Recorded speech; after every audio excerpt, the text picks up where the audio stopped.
And we return to this video at once. Here's these adorable creatures right next to this Triceratops. And I gotta admit, his design is perfect.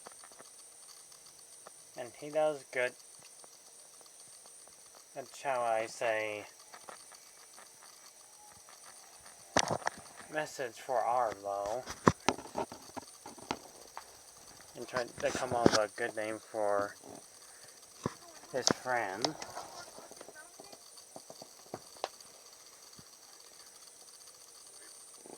And he listens to the bird, and it's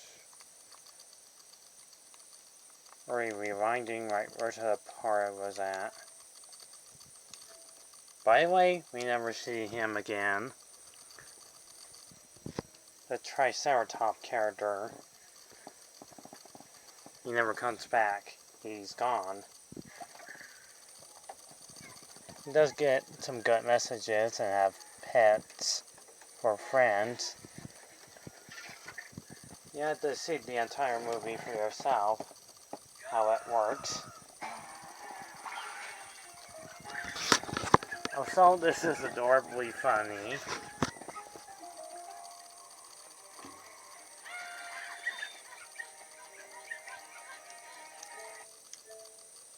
In this part, he taught him know how to swim.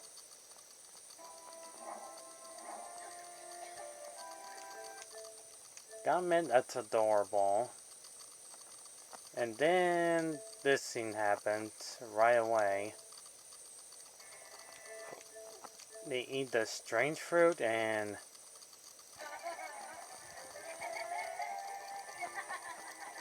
yeah, there's no other word for it, they get high.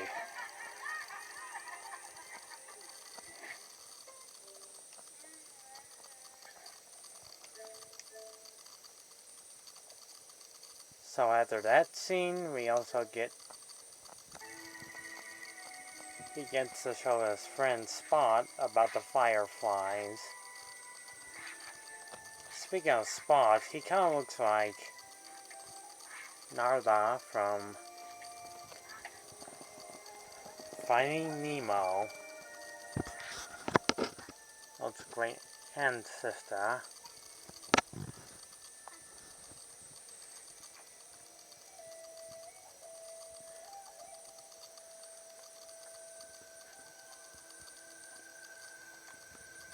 It's really cute.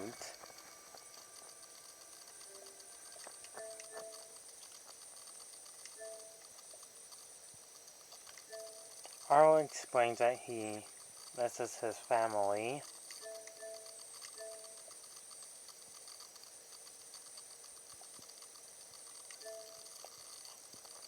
Spot also has a family too.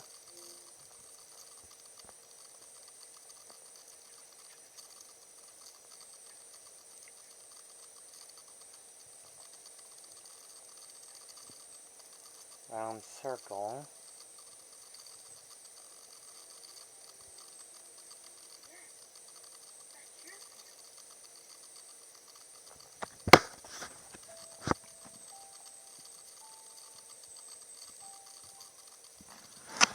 That's rather cute.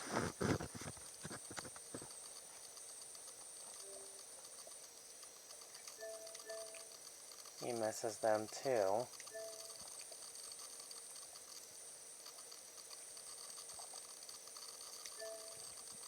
Anyways, the next day happens and he starts to remember the terrible weather that murdered his father. The terrible storm starts breaking out very hardly and becomes terrible.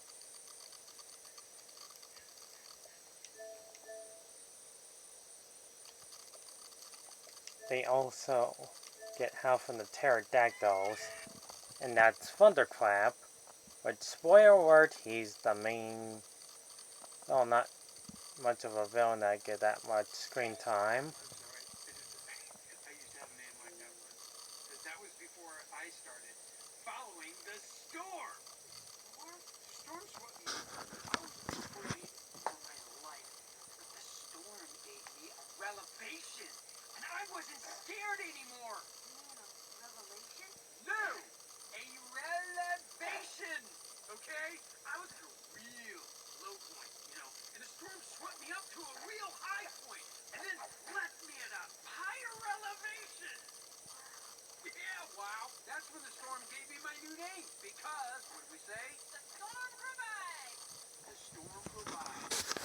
That's his famous line.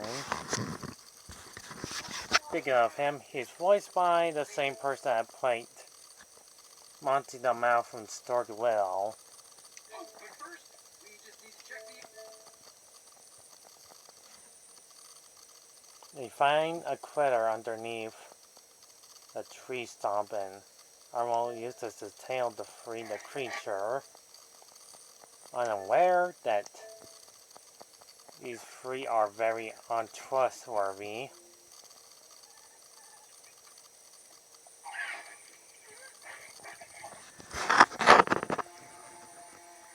Nightmare fuel for the children.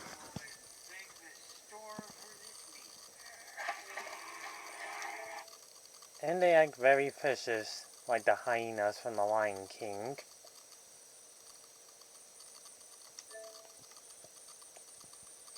He was gonna get help from them, but he realized they're bad news, so they make their escape. Luckily, there's T-Rexes and basically good ones to help them out, including the one with the scar on his face with a Western accent for some reason. You got no business being out here. Yes, sir. I don't. I'm trying to get home, but I lost the river. Please, my mama needs me. Take it easy, kid. You know where the river is? What river? There's tons of rivers around these parts. By Quatra's Mountain. Get out Big Point. Don't know that one. We're heading south to a watering hole. Come with us. Someone there might help you. We ain't got time for babysitting. We got longhorns to round up. My junior brother lost our whole herd in one day. I did not lose them, Ramsey. I'm trying to tell you this.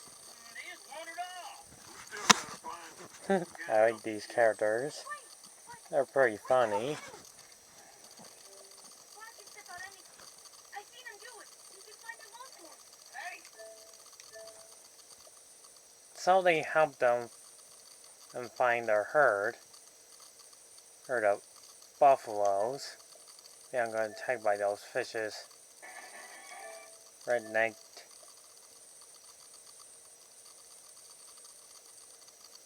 feathered creatures that want to rip them apart and eat them.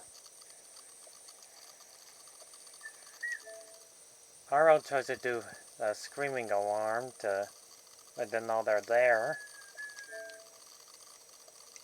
So Spot helps him out with that.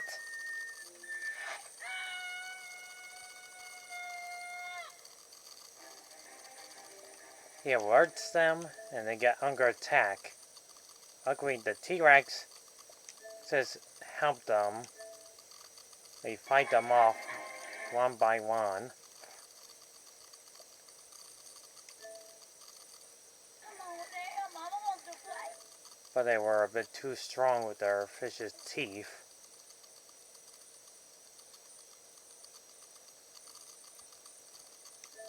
Luckily, Arrow acts brave now. Yeah, just like that, he helps them and attacks one of them. Two at a time. That's my favorite too.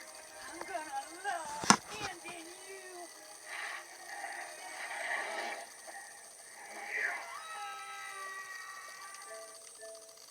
They are defeated and herd them off, and they explain a bit of their backstory, how they lost We can use that a bit critter. of their parts of their bodies. I'll give you my harmonica for 'em. Thanks. But Spot ain't for trading. Come here, Spot. Come here. Speaking of harmonica, like these at inside does a harmonica. That's a good one. It's gonna scar up real good. That's nothing. Look at this. I run into 15 outlaw steakums. They're all bigger than me and meaner than me. What happened? Fought 'em off, of course. Was winning too. Then one gets his dang spiky tail stuck in my foot and pull. Still can't feel my toes. Yep, just like Finding Nemo. When Dory had a bad scar mark or when they were in a jellyfish field. Spoilers, you don't really need to see that movie in how it ends. Anyhow, My tail stuck between a rock and a hard place. I was dead for sure. So I chewed the dang thing off. Who does that? Nobody does that. and he explained how he got a scar mark on his face. It was 100 degrees in the shade. I walked for 5 days with no water. Then I saw it. Pretty pond. I bent down to take a drink when these crocs launched out of the water. One croc bit me on the face.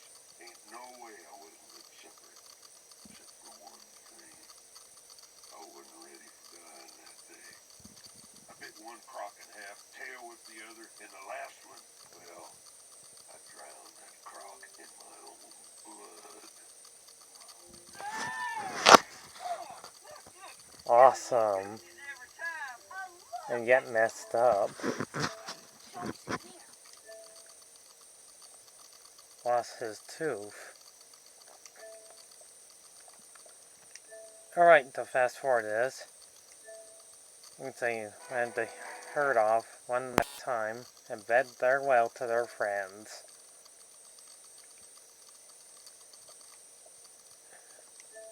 Say goodbye to them and send lots of birds right off. It's an excitingly amazing seeing these beautiful backgrounds and how amazingly good to see a dinosaur jump over mountains too, tossing his friends right in the sky, and see the lovely, wonderful setting of the sunset.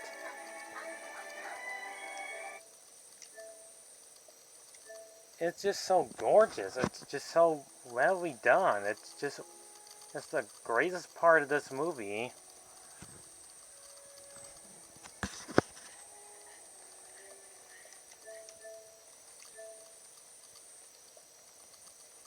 Also, the T-Rex told them they had to go over the mountains and they'll get to his home. And we see one of Spot's grandfather stands on 2 legs.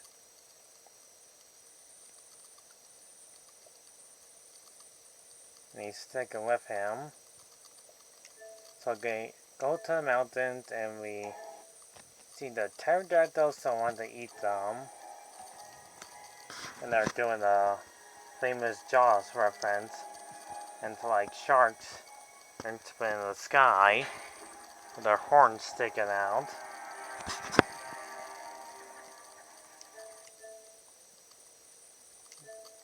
They attack them one by one and grab his poor buddy Spot while Oro falls down and gets wrapped around by vines.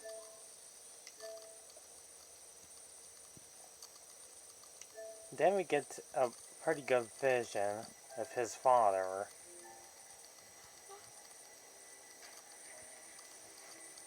It's not really his father. It becomes kind of like the Star Wars vision power, that he's a spirit. Kind of like the Lion King in 2, that he's not actually there. Kind of got revolution. Figment to his imagination. But he doesn't explain much about the more. And he tells him he does love him. Liked him as a friend. I love him. Yes, he does. And I'll explain the rest of this in part 3.